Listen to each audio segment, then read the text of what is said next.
예. 여러분, 다윗의 인생은 결코 순탄한 인생이 아니었습니다. 오늘 시편의 말씀은 다윗이 기록한 시편인데요. 왕이 되기 전까지 다윗은 계속해서 쫓겨다니고 또 미친 척 해야 되고 그래야 겨우 살 수 있는 그런 인생이었습니다. 여러분, 우리 인생이 늘 좋기만 합니까? 하나님 믿고 나니까 정말 잘 풀리던가요? 하나님 믿고 나니까 정말 만사형통이던가요? 그렇지 않은 경우가 참 많습니다. 신실한 하나님을 의지하지만 때로 우리에게 닥치는 환난을 우리는 정말 어찌할 수 없는 그런 때가 분명히 있다라는 거죠. 오늘 본문은 다윗이 사울에게 쫓겨서 블레셋에 갔을 때 잡혔을 때 이 시편을 기록했다라고 말씀을 하고 있습니다. 다윗은 이스라엘 땅에서도 블레셋 땅에서도 환영받지 못하고 있었습니다. 늘 쫓겨다니고 있었습니다. 여러분, 다윗은 하나님의 약속을 받은 사람입니다. 하나님께서 다윗을 이스라엘의 왕으로 세우시겠다라고 약속을 하셨습니다.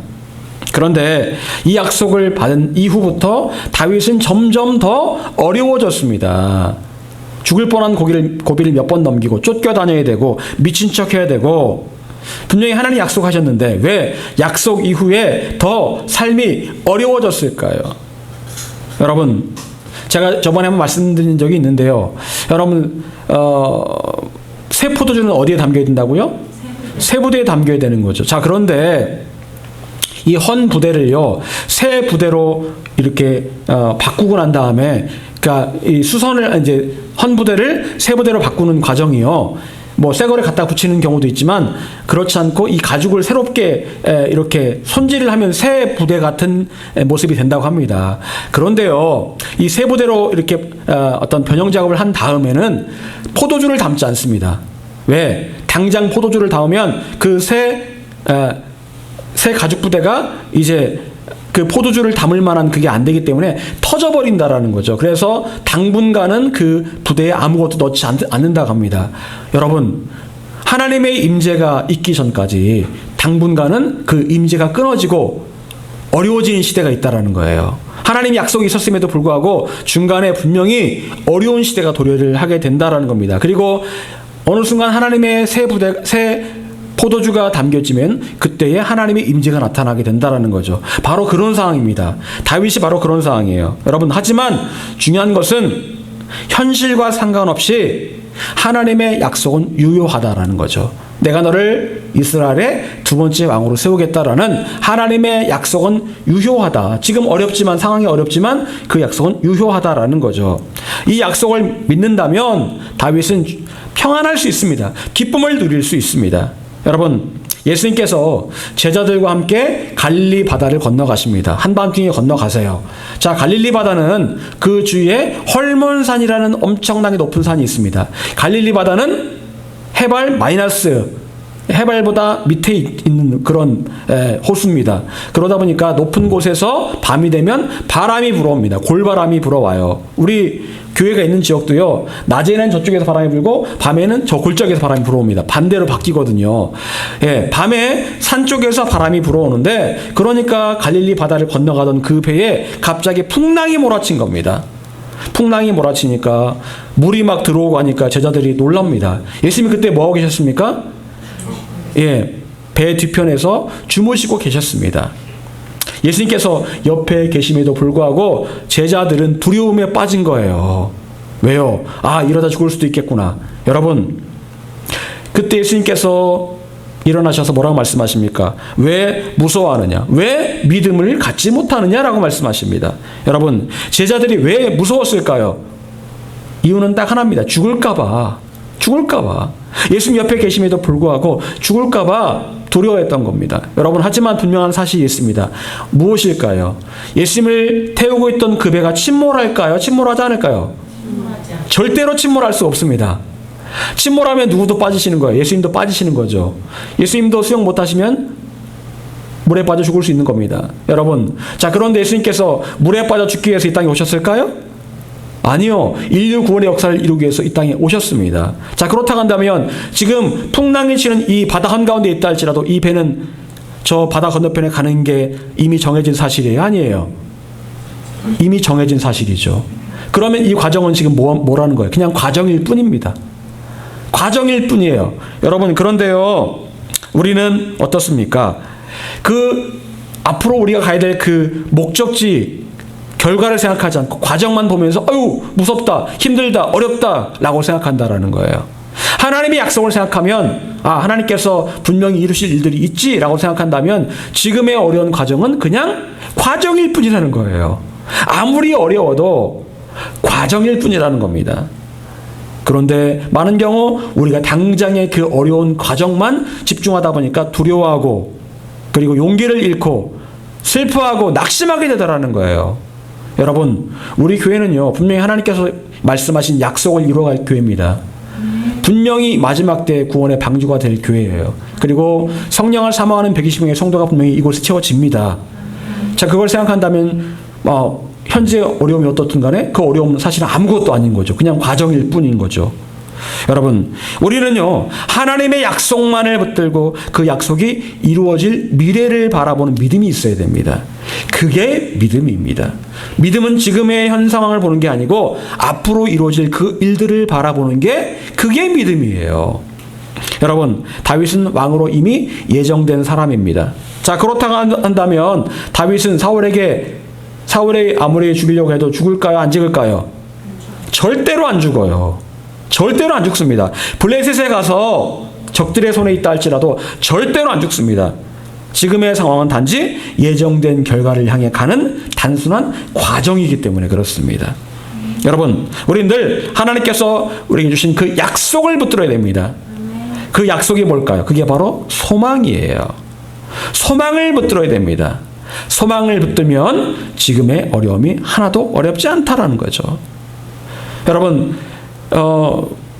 네팔의 한 병사가 영국군 그 전투에 용병으로 참여를 했답니다. 그래서 이렇게 용병으로 싸우다가 이 정글에 고립이 되었대요. 고립이 되었는데 이 사람이 몇 년 지나서 살아서 돌아온 거예요. 그래서 남들은 다 죽었는데 어떻게 살아 돌아왔냐라고 했는데 그 사람이 자기 호주머니에서 사진을 한 장 꺼내서 보여주더랍니다. 그 사진은요 런던의 사진이었어요. 이 사람은요 그런 꿈을 꾼 겁니다. 내가 용병으로 지금 있지만 나는 언젠가 내가 나를 위해 내가 싸웠던 그 영국이란 나라에 가게 될 거다라고 생각하면서 그 한 번도 가보지 않은 영국의 사진을 가슴에 품고서 날마다 그걸 보면서 이 정글에서 먹을 것도 없고 정말 척박한 그 환경 가운데서 살아남으려고 노력을 했답니다. 그래서 결국 몇 년 뒤에 살아서 멀쩡하게 영국 땅을 밟을 수가 있었다라는 거예요. 소망이 그래서 중요한 겁니다. 소망을 잃어버리면 지금의 삶에서 우리가 힘을 잃어버리고 그리고 낙심해서 죽을 수밖에 없는 겁니다. 하지만 소망이 있으면 아무리 힘들어도 살아남을 수가 있는 거예요. 소망이 무엇입니까? 바로 하나님의 약속입니다. 내가 너에게 한 그 약속 잊지 않고 있지? 너희 마음에 품고 있지? 기억해라. 이 약속은 반드시 이루어질 것이다. 그 약속을 붙드시는 저와 여러분 모두가 될 수 있기를 간절히 축원합니다. 하지만 여러분, 자, 그렇다고 해서 우리가 모든 과정을 지나갈 때 늘 충분히 넉넉하게 이길 수 있는 것은 아닙니다. 여러분, 우리가 인생이라는 이 바다를 지나갈 때 정말 우리를 힘들게 하는 게 있습니다. 뭘까요? 그건 바로 인간관계입니다. 인간관계가 제일 힘들어요. 그냥 일만 하고 살아라 하면 오히려 편합니다. 그런데 사람은 무슨 동물이에요? 사회적 동물이라는 겁니다. 사회적 동물. 무슨 얘기예요? 서로 어울리면서 관계를 맺으며 살아간다라는 거죠. 그러다 보니까 이 사람이 관계를 맺으며 살아가다 보니까 갈등이 있고 어려움이 있을 수밖에 없다라는 거죠. 오늘 본문 1절 같이 읽어보겠습니다. 다시 한번 읽어보겠습니다. 1절. 자, 시작. 하나님이여 내게 은혜를 베푸소서. 사람이 나를 품으려고 중일치며 압제하나이다. 자, 여기 보니까 다윗이 고백하기를 사람이 나를 삼키려고 합니다. 잡아먹으려고 합니다. 그리고 하루 종일 사람들이 나를 못 살게 굽니다. 라고 고백을 합니다. 여러분, 그런 경우 있습니까? 누군가 나를 못 잡아간다래요. 그리고 늘 나를 그냥 못 살게 굴고 그냥 그럽니다. 직장에서도 그럴 수 있고 가정에서도 그럴 수 있고 친척 간의 관계에서 그럴 수도 있고 많은 관계에서 그런 사람이 있습니다. 예. 그리고 2절에 보니까요. 내 원수가 종일 나를 삼키려 하며 나를 교만하게 치고 있습니다. 나의 원수가 나를 늘 잡아먹으려고 합니다. 나를 늘 칩니다. 여러분, 아담을 만들어 놓으신 다음에 하나님께서 보시면서 아담을 보시면서 어떻게 생각하셨습니까? 독처하는 것이 좋지 못해서 누구를 만드신 거예요? 하와를 만드셨습니다. 여러분, 아담 혼자서 일 처리하면 어땠을까요? 편하고, 그리고 아담 혼자서 일 처리했으면, 살았으면 선악과를 따먹었을까요? 안 따먹었을까요? 안 따먹었겠죠. 근데 뭐 결과론적으로 보면 그렇다는 거지 사실은 뭐 과정이 그렇다는 건 아닙니다. 어쨌거나 하와가 있음으로 인해서 선악과 따먹고 같이 에덴 동산에서 쫓겨났습니다. 여러분, 혼자 사는 건 보기 좋지 않습니다. 하나님께 보시기도 보기 좋지 않아요. 그래서 하나님께서 결혼이라는 제도를 만드셨습니다. 하지만 살다 보니까 아담과 하와 사이에도 부부싸움을 했을까요? 안 했을까요? 했죠. 선악과 문제만 가지고도 서로 책임을 떠넘기면서 네가 먹으라겠니? 뭐 아니다 뱀이 먹으라겠다느니 하면서 서로 책임을 떠넘기면서 싸우죠. 그 이후로도 여러분 가인이 아벨을 죽였을 때 아담과 하와가 어땠을까요? 또 싸웠겠죠. 왜 아들을 전문양으로 나가지고 아들이 왜 동생을 죽이냐느니 가인이 집 나간다 갔을 때 그나마 아들 죽이고 뭐 비록 저 아들 하나 남았지만 또 집 나간다 가니 또 왜 똑바로 애를 가정교육을 못 시켰냐는 내가 밖에서 일할 때 당신은 도대체 애를 어떻게 교육을 시켰냐느니 하면 싸웠겠죠. 또 여러분 싸웠을 겁니다. 이상하게 싸워요. 사람이라는 게 어떻습니까? 시편에 보면 성경에 보면은 철이 철을 날카롭게 한다는 말씀이 있습니다. 여러분 이거는 인간관계에 대한 말이거든요. 인간들끼리 서로 부딪히다 보면은 서로 날카로워지고 서로 또 배우기도 하고 그런다라는 말씀입니다. 여러분 제가 부교육자 생활을 할 때 부교육자가 대략 한 10명 정도 됐던 것 같아요. 뭐 전도사님들 다 포함하면 교육전사까지 포함하면 한 10명 됐던 것 같습니다. 여러분 그런데 사무실에 이렇게 이제 그 사무실이 우리 교회 말한 것 같네요. 사무실에 10명이 이렇게 앉아 있습니다. 그리고 회의도 하고 큐티도 합니다. 여러분 다 목사님들이고 전도사님들이니까 만나면 어떨 것 같아요? 막 은혜로운 말씀, 은혜롭게 뭐 서로 이야기하면서 아유 뭐 목사님 그렇게 안 하셔도 되는데 하면서 너무 막 화기애애할 것 같죠? 아닙니다. 전혀 화기애애하지 않아요. 여기서 이런 흉을 보는 게 좀 그렇긴 하지만 하여튼 뭐 선교사로 다 나가시고 뭐 다 그러셨거든요 지금요. 그런데 참 화기애애하지 않았습니다. 이 뭐 큐티 끝나고 나서 어떤 전도사님이 저를 향해서 인상을 막 쓰고 있는 거예요. 여자 전도사님이요. 그래서 왜 이렇게 인상을 쓰시냐고 했더니 막 저를 향해 서운한 마음을 막 표출을 하시더라고요. 근데 목사님 때문에 이렇게 서운하고 그렇다고 막 얘기를 하시면서 막 울더라고요. 그래서 저도 그때 같이 울었는데 하여튼 참 보니까 사소한 그 오해들이 쌓여서 그렇게 서로 미워하기도 하고 시기하기도 하고 뭐 그렇게 되더라고요. 여러분 하물며 예수 안 믿는 사람들끼리야 말해 못하겠습니까? 이웃 공동체 간에 서로 뭐 쓰레기를 왜 여기에 버렸냐느냐 하며 싸우기도 하고 가정에서 부부간에 얼마나 싸웁니까? 여러분 늘 좋은 관계가 될 수만은 없다라는 거예요. 자, 예수님께서는 모든 사람과 인간관계가 좋으셨을까요? 예수님께서 바리새인과 서기관들과 인간관계가 좋으셨습니까? 예수님이 잘못한 거 없지만 그들이 예수님을 미워했습니다. 죽이려고 했어요. 여러분 인간관계는 참 어렵습니다. 그리고 우리는요 때로 그런 부담을 갖습니다. 나는 크리스찬이니까 나는 교회 다니니까 모든 사람 앞에서 좋은 사람으로 내가 비춰져야지 않겠나 라는 생각을 할 때가 있습니다. 이게 약간의 부담이 되거든요. 가정에서든지 직장에서든지 늘 좋은 사람, 괜찮은 사람으로 인정받기를 원합니다. 하지만 그건 절대로 쉬운 일이 아닙니다. 때로는 나의 미천을 다 보일 때도 분명히 있습니다. 물론 가능하면 모든 사람과 조화를 이루며 좋은 사람으로 그렇게 인정받으면 좋겠죠. 하지만 그렇게 살기는 어렵습니다.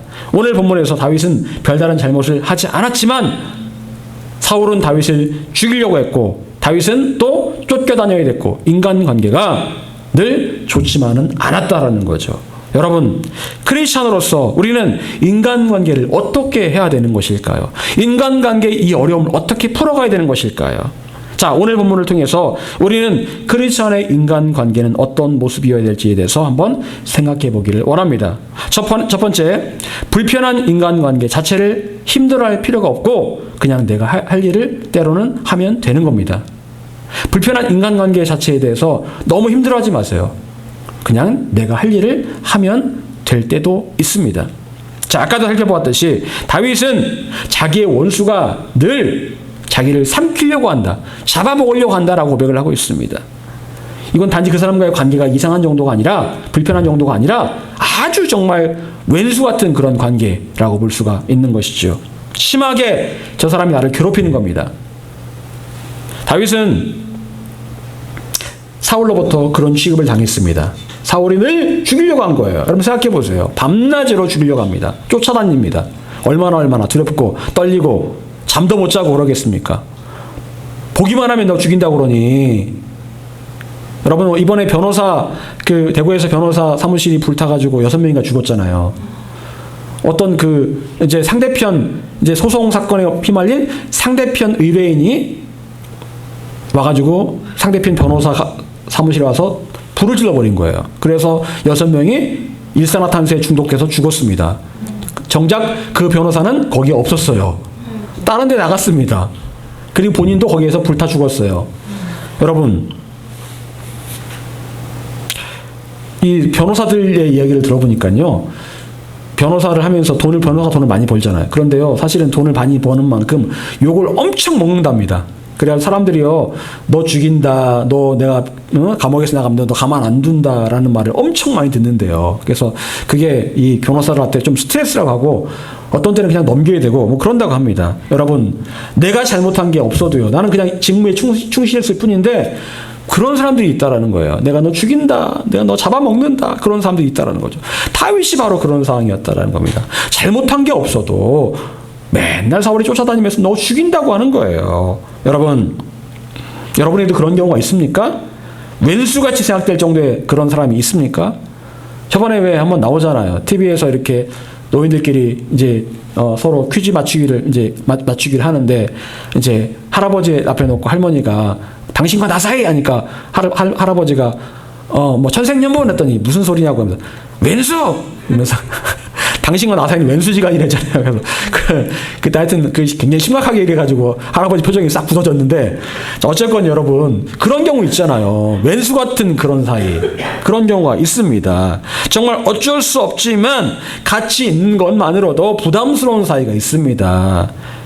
여러분 정말 관계가 다 좋으면 좋겠지만 그렇지 않은 경우가 있다라는 거죠. 특별히 남자들 같은 경우는 군대 가면이 있습니다. 군대 가면이 있어요. 군대 가면은 조선 팔도의 모든 사람들이 다 군대로 옵니다. 경상도, 전라도, 경기도, 서울 다 와요. 다 와. 자, 그런데 뭐 나이도 똑같은 사람도 있고 나보다 나이 어린 사람도 있고 많은 사람도 있고, 여러분 그런 사람들과 함께 있는데 여러분 어떨까요? 별의별 사람이 다 있습니다. 진짜로 별의별 사람이 다 있어요. 제가 군대에 있을 때 부산 사람이었는데, 그 사람은요 얼마나 후임을 괴롭히는지요. 정말 지금 같으면 말도 안 됩니다. 예, 동성애 있죠, 동성애로 괴롭히는 거예요. 밤만 되면은요. 예, 뭐 딱 봐가지고 요놈 약하다 싶은 놈 있으면 딱 잡아가지고 걔를 이제 밤마다 괴롭히는 거예요.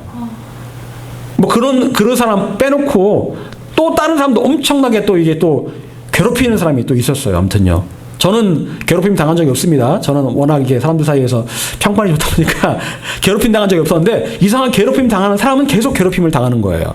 별의별 사람들이 정말 다 있습니다. 여러분, 그런데요, 이런 관계는 내가 잘못해서 그런 경우도 있겠지만 다윗처럼 나의 잘못과 상관없는 경우도 있습니다. 그냥 무작정 그 사람이 나를 싫어하고 미워하는 경우도 있다라는 거예요. 다니엘은 페르시아의 총리가 되었습니다. 잘 나갔습니다. 자, 그러다 보니까 사람들이 다니엘을 안 좋게 보는 겁니다. 아니, 노예로 잡혀와서 페르시아의 총리가 되다니. 그러면서 다니엘을 어떻게 해서든지 그 자리에서 끌어내릴 궁리만 하는 겁니다. 다니엘이 잘못해서가 아니에요. 다니엘이 잘 나가니까 시기심, 질투심으로 다니엘을 공격을 했다라는 거예요. 요셉은 어떻습니까? 성실한 밖에 없는 사람이잖아요. 그런데 보디발의 아내가 또 요셉을 공격을 합니다. 곤욕을 치러서 결국에는 요셉이 감옥에 갇히게 합니다.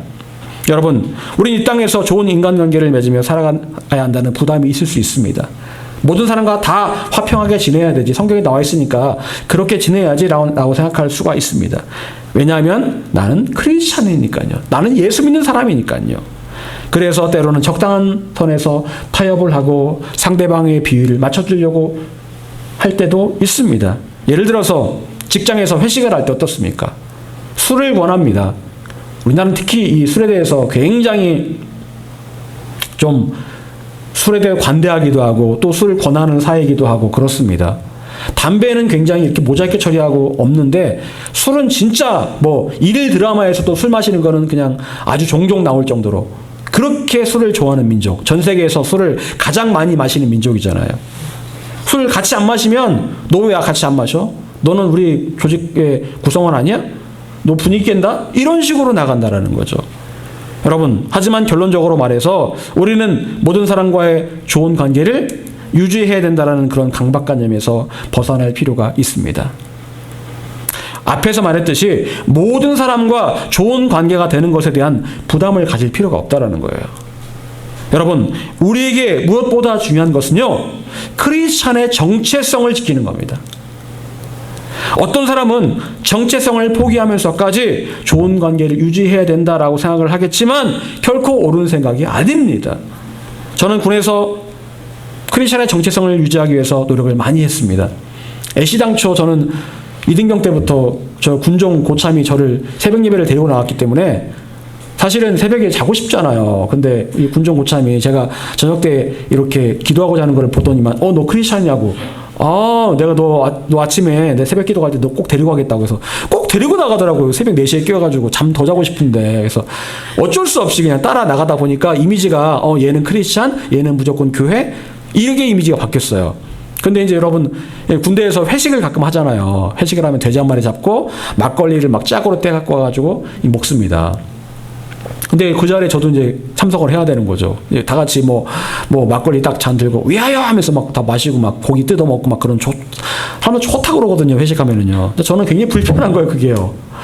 그게 어떻게 하면 좋을까라고 생각을 하다가 그 시간에도 근무는 서야 되니까 그래서 제가 요청을 했습니다. 탄약고 근무 서는 사람이랑 제가 근무 아니지만 바꾸겠다라고 얘기를 합니다. 그래서 탄약고 근무를 제가 나갑니다. 그러면 그 사람은 좋다고 그러죠. 왜냐면은 뭐 대신 와서 근무 서면 자기는 가서 회식 자리에 참석해서 술 마시고 돼지고기 먹고 하니까 좋다고 막 나옵니다. 그렇게 항상 했던 것 같아요. 그래서 그렇게 하면서 제가 그 자리를 피하면서 크리스찬의 정체성을 지키려고 노력을 했습니다. 그런데 어떤 친구들은요, 교회에서 이렇게 믿음 생활 열심히 하고 막 그랬던 친구들인데 그런 걸 다 잃어버리더라고요. 이제 뭐 고참들이 너 회식 때 나와서 너 술 안 마시고 노래 안 하면 너 가만 안 둔다. 그렇게 하니까 얘들이 다 술 마시고 다 그렇게 하더라고요. 결국에는 나중에 이제 주일날 교회 간다고 하니까 고참들이 그러는 거예요. 나 저번에 보니까 술 마시고 다 하던데 무슨 교회를 가냐. 지금 얼마나 바쁜 시절인데 지금 진지공사 하느라 바쁜데 안 된다고 너 교회 가지 말고 또 공사하라고 그러는 거예요. 저 교회 다니는데 했더니 무슨 소리야. 저번에 보니까 아무것도 아니더만 이렇게 하는 거예요. 근데 저는 그때도 아무리 바빠도 너는 교회 가야 돼. 저는 교회를 꼭 갔어요. 한 번도 교회를 안 빠졌습니다. 고참들이 딱 인정을 하더라고요. 한번 그런 모습을 보여주니까 인정을 딱 하더라고요. 여러분, 다니엘이 다른 사람들과의 좋은 관계를 위해서 어느 정도 타협을 했다면 사자굴에 던져지는 일은 없었을 겁니다. 하지만 다니엘은 절대로 크리스찬으로서의 정체성을 포기하지 않았고 타협하지 않았습니다. 그리고 이런 모습 때문에 다니엘은 사람들로부터 왕따를 당했습니다. 오늘 말씀에도 보게 되면 사람들이 다윗을 왕따를 했다라고 말씀을 하고 있어요. 그렇지만 다니엘은 관계의 문제로 힘들어하지 않았습니다. 오히려 다니엘은 내가 해야 될 일에 빈틈이 없었고 늘 올바르고 정직한 모습을 보여주었습니다. 그랬더니 사람들이 다니엘에게서 흠잡을 만한 것을 찾을 수가 없는 거예요. 그래서 기도하는 걸 가지고 트집을 잡아서 다니엘을 사자굴에 집어넣은 거 아니겠습니까?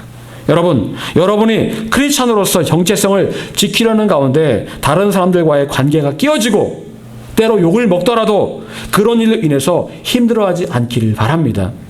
누가복음 12장 51절 53절에서 예수님께서는 이렇게 말씀하셨습니다. 내가 세상에 화평을 주려고 온 줄 아느냐? 내가 너희에게 이르노니 아니라 도리어 분쟁하게 하려 함이라. 예수님께서는 우리가 서로 모든 사람과 화평하게 하기 위해서 우리를 보내신 게 아니고 싸우려고 보내셨다고 말씀하세요.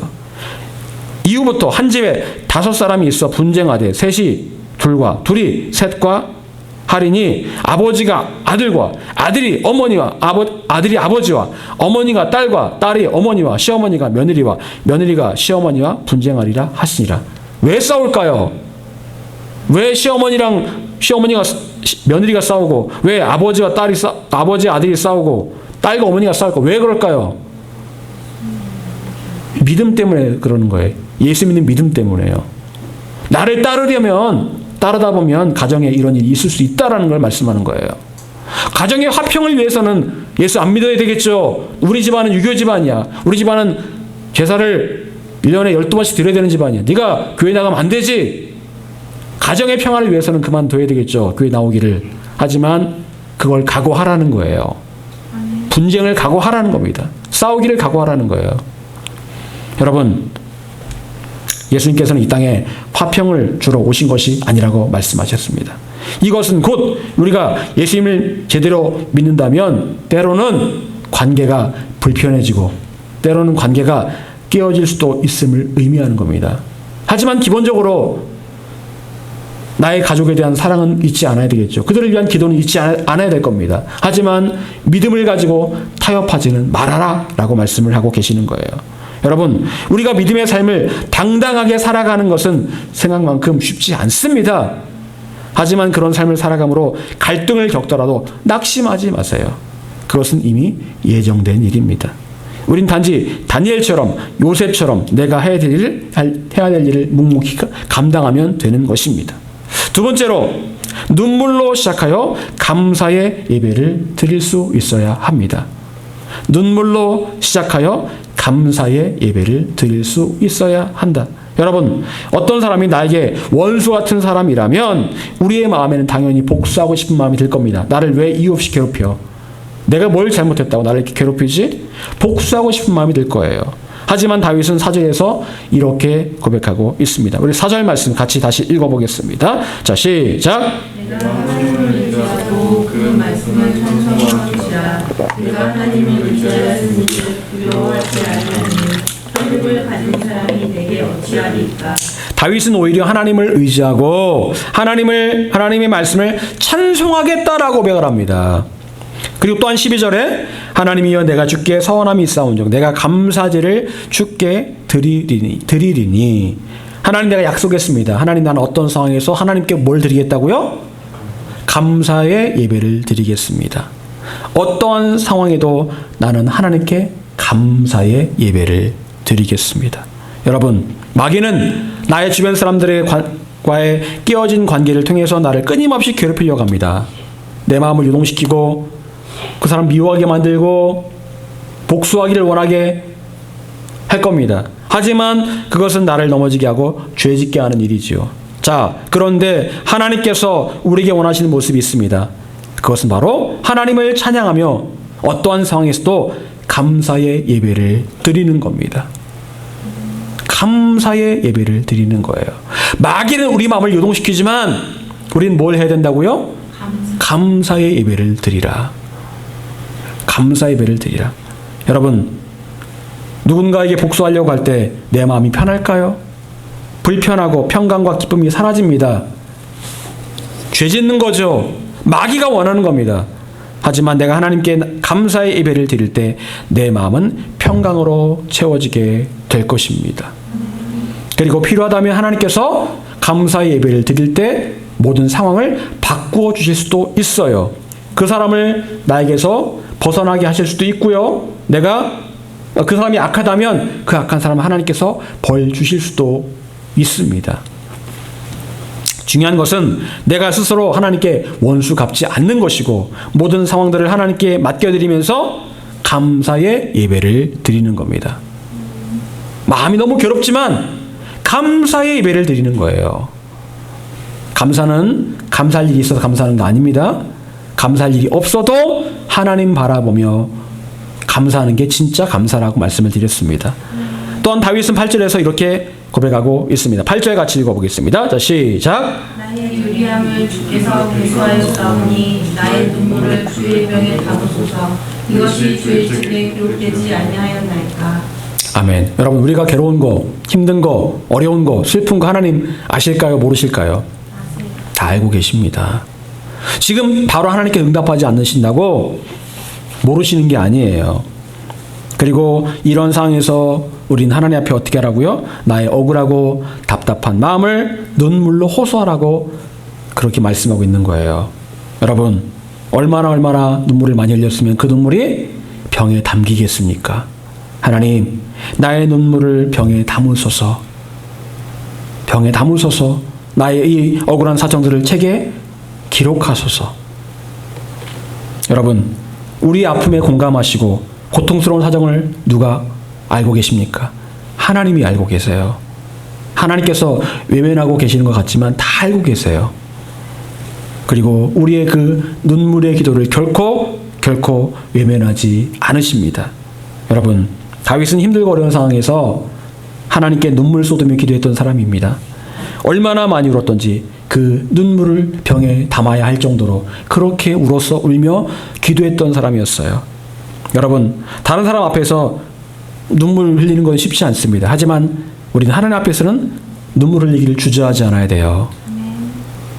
남자든 여자든 상관없습니다. 하나님 앞에 눈물 흘리기를 주저하지 않아야 돼요.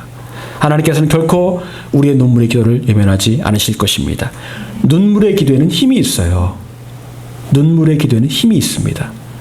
하나님의 마음을 움직이고 하나님께서 우리를 위로하시는 힘이 눈물의 기도에 있습니다. 사랑하는 여러분, 하나님 앞에 여러분의 마음을 쏟아놓으며 인간관계 가운데 어렵고 힘든 마음을 내려놓으시기를 바랍니다. 하나님께서 여러분의 마음을 만지시고 여러분의 마음을 새롭게 변화시켜 주실 것입니다. 우리 세상을 살아가면서 인간관계 어려움을 겪습니다. 저도 물론 인간관계에 어려움을 겪습니다. 제가 알고 있는 목사님들 만나면 다 편한 게 아니에요. 대부분은 다 불편합니다. 생각이 많이 다르기 때문에 불편해요. 함께 이렇게 앉아서 차 한잔 마시면서 진솔하게 대화하고 싶은 목사님이 그렇게 많지 않아요. 몇 분이 있을 뿐입니다. 그런데 하물며 세상을 살아가는 여러분들은 말해 못하겠습니까? 여러분, 그런데 그런 어려운 인간관계 가운데 하나님만 의지하시고 그리고 관계가 설령 흐트러진다 할지라도 여러분 잘못한 게 아닌데 흐트러졌어요. 너무 그것 때문에 스트레스 받지 마세요. 하나님께서 다 알고 계십니다. 그리고 하나님 앞에 어려움이 있으면 눈물로 기도하시기를 바랍니다. 하나님께서 모든 것들을 보고 계시고 때에 따라 모든 상황을 반전시켜 주실 것입니다. 바라기는 저와 여러분 모두가 다른 사람을 미워하는 대신 하나님께 맡기며 하나님의 일하심을 바라볼 줄 아는 믿음의 사람 되시기를 간절히 축원합니다. 기도하겠습니다.